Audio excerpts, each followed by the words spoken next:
opowiadaj, jak zwykle będę się poprawiać. No dobra, jesteśmy na Palfjoden. To jest południowa strona fiordu Hornsund na Spitsbergenie. Bardzo rzadko odwiedzana przez ludzi.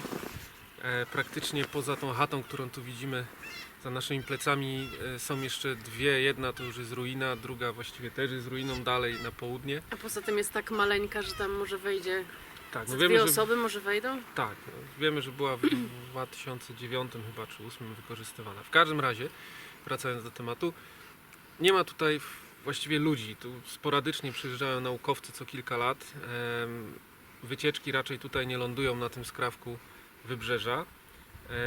I byliśmy ciekawi, ile jest tutaj śmieci takich pochodzenia właśnie no, wyprodukowanych przez człowieka oczywiście, ale które dostają się na Spitsbergen drogą morską wraz z fiordami, z prądami.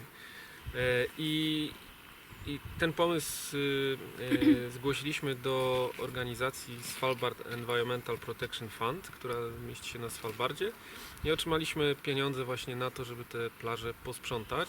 I wybraliśmy właśnie ten odcinek, który z jednej strony jest plażą w części fiordowej, a z drugiej części jest plażą otwartą na Morze Grenlandzkie, czyli tak naprawdę na te wszystkie prądy, te śmieci powinny się akumulować właśnie w tym miejscu. Byliśmy ciekawi, czy jest różnica pomiędzy tą częścią wewnętrzną fiordu, a tą, która nie jest w fiordzie, jeśli chodzi o ilość śmieci. Wiemy również, że te śmieci nie były nigdy tutaj zbierane w sposób jakiś taki zorganizowany, być może sporadycznie, na większą skalę. Ogólnie wybraliśmy sobie plażę o długości 23 km i staraliśmy się to zrealizować poprzez sprzątanie każdego kilometra osobno. Niestety ze względu na pogodę udało nam się zrobić tylko 15. Wyzbierać śmieci z 15 km, ale ogólnie rzecz biorąc śmieci było zdecydowanie więcej niż się spodziewaliśmy, bo no średnio wychodzi ponad 100 kg z kilometra. Najmniejsza ilość śmieci z kilometra to było chyba około 80 kg, największa to była prawie 300, a część sieci zwłaszcza jeszcze dzisiaj będzie zwożona, więc te ilości będą jeszcze większe. No najwięcej jest plastiku. To jest, ile tego plastiku wyszło? W sumie prawie tona z tych 15 km. Większość plastiku to są boje. Jest też sporo kosmetyków. Znaczy opakowaniach po kosmetykach i opakowaniach po chemii, takiej domowej. I to są głównie rosyjskie rzeczy.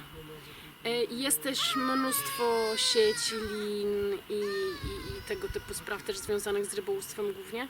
I właśnie sieci i liny bardzo podbijają wagowo to wszystko, no bo taka sieć to potrafi ważyć kilkaset kilogramów, więc to od razu jakby statystyki nam lecą.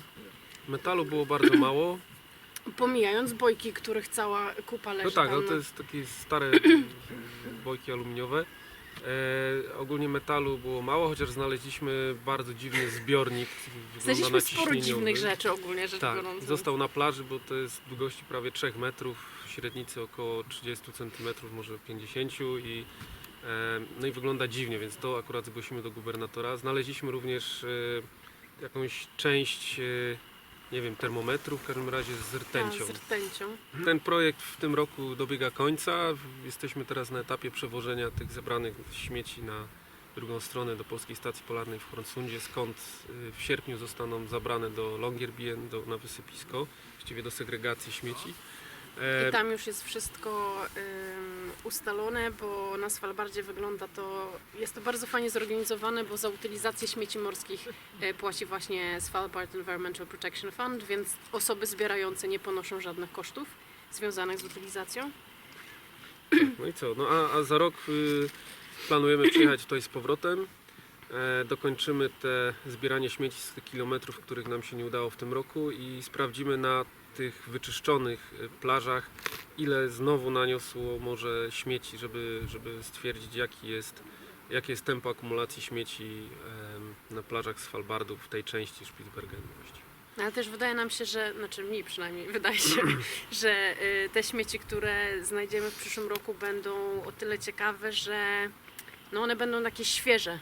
Tutaj przez to, że takich akcji sprzątania nie było do tej pory, to no niektóre te śmieci leżą tutaj od kilkudziesięciu lat prawdopodobnie i to widać po nich, że no nie wiem, to się wszystko rozpada w rękach. Liny rozpadają się w rękach, plastik kruszy się w rękach. A to, co znajdziemy w przyszłym roku, no to będą rzeczy, które zostały przyniesione przez morze w ciągu tego roku, więc to będzie jakby taka trochę inna perspektywa na to, co faktycznie się dzieje na tych plażach. Mhm.